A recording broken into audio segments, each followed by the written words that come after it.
Buenas tardes. Me parece muy importante reanudar estas actividades este año en la Universidad de los Niños. Agradecemos a Ana María, a Ana Cristina y a Luisa que nos han estado invitando permanentemente. Por allí veía a Maya, en fin, a las distintas actividades que tiene este programa ya de una década, ¿no? Bien, los historiadores, Adolfo y yo pertenecemos al grupo de investigación histórica de la Universidad de AFIT que se llama Sociedad, Política e Historias Conectadas. En realidad lo que más nos preocupa es comprender cómo las cosas del presente han resultado siendo lo que son hoy en día. El mundo que hoy vivimos, el mundo político, económico, la vida cotidiana, las relaciones sociales, no son el resultado simplemente de una especie de arte de magia que hizo aparecer esto acá a comienzos del siglo XXI o hace unos pocos años.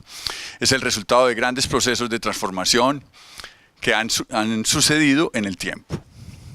Para los historiadores el tiempo es muy clave.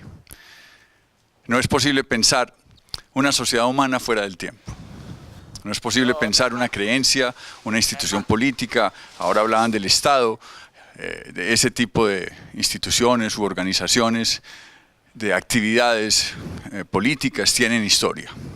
Pero también los sentimientos, el amor, el odio, la tristeza, la alegría, las formas de reír, las formas de morir, las actitudes más cotidianas como dormir, comer, andar, sentarse.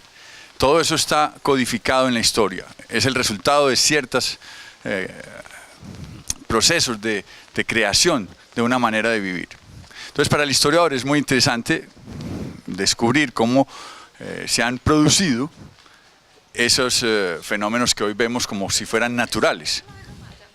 Aparentemente, comer es una actividad natural, pero en realidad es una actividad también cultural, producida en la historia.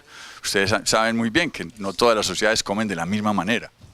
Hola. No todas las sociedades se sientan a la mesa de la misma forma. El hecho de que los hombres se sienten en la cabecera o las mujeres a los lados, eso implica que ahí hay una historia que conocer. No es natural. No es natural que los niños coman en un lado y los adultos en otro. Para nosotros lo que más nos desvela y lo que más nos inquieta entonces es descubrir cómo esto se ha producido.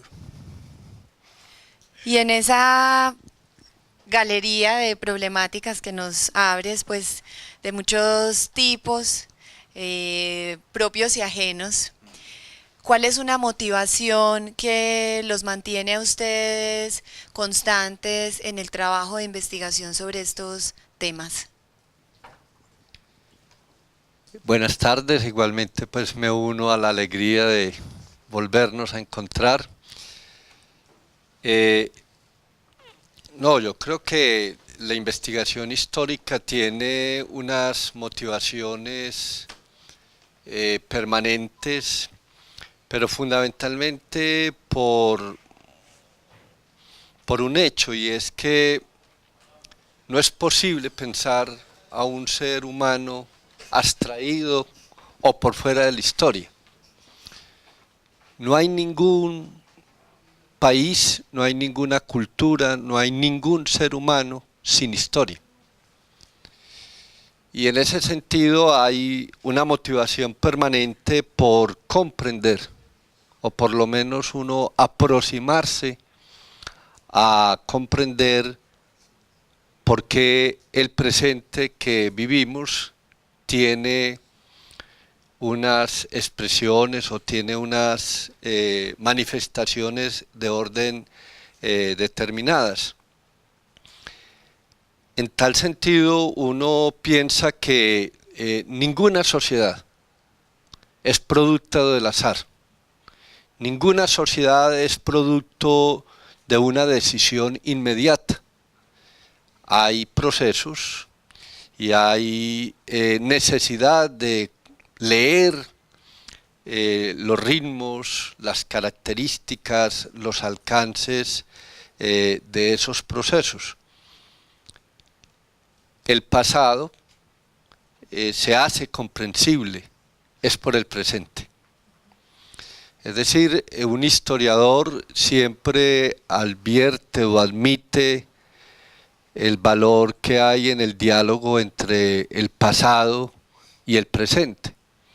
Y en ese sentido, el presente no se autodetermina, sino que ese presente pone en juego procesos sociales, culturales, políticos, ideológicos, religiosos. Hay cambios de lenguajes, pero esos cambios no son al azar, sino resultados de procesos. Finalizo en esa consideración de la motivación, y es que el pasado tiene muchas cosas que le interesan al presente.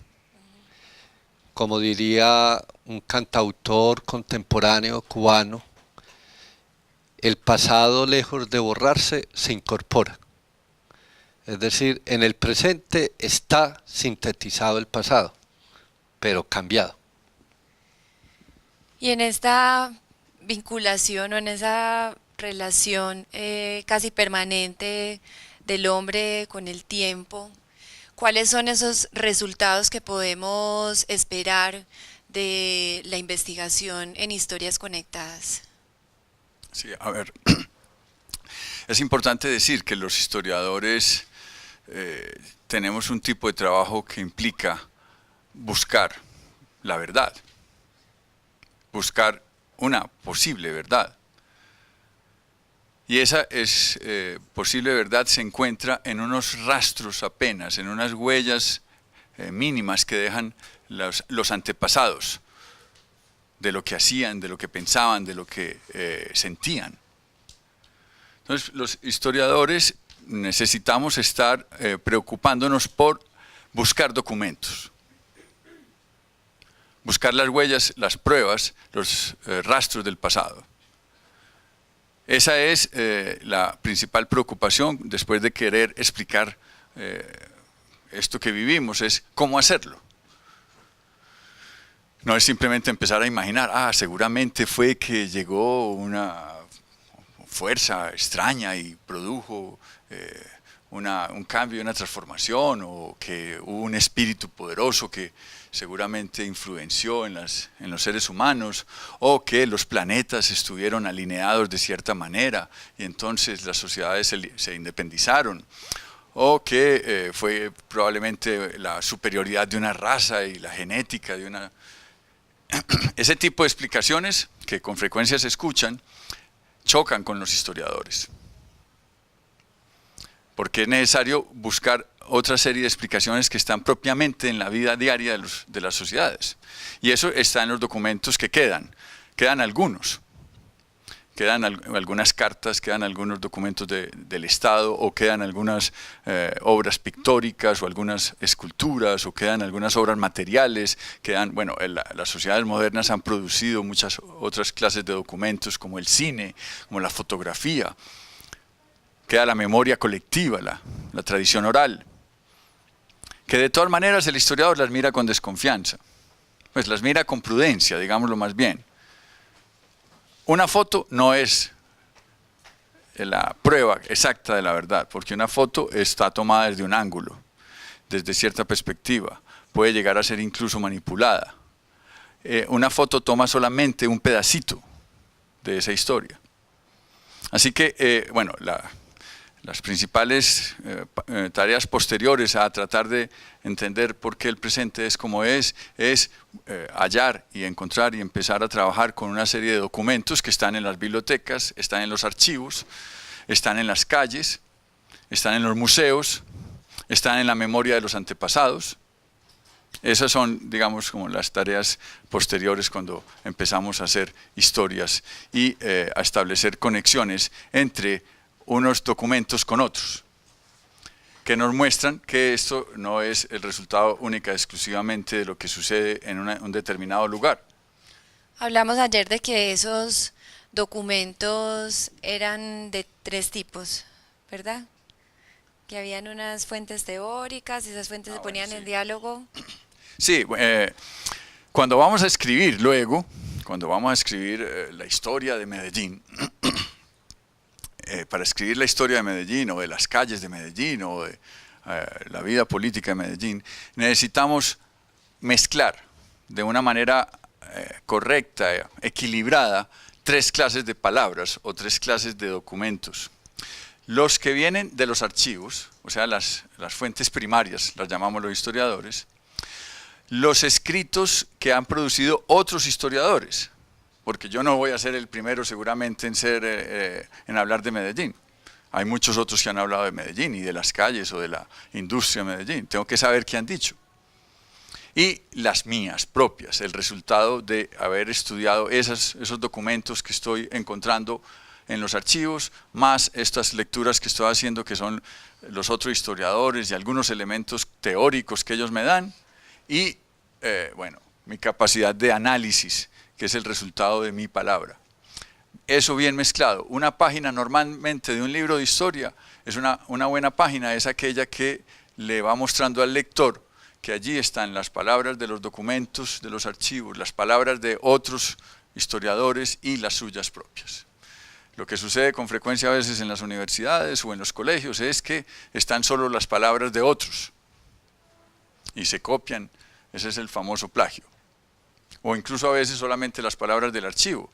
Bueno, eso no es un trabajo de historiador, es simplemente una transcripción de un documento. Sí, eso sería más o menos los ingredientes principales del escrito de un buen historiador.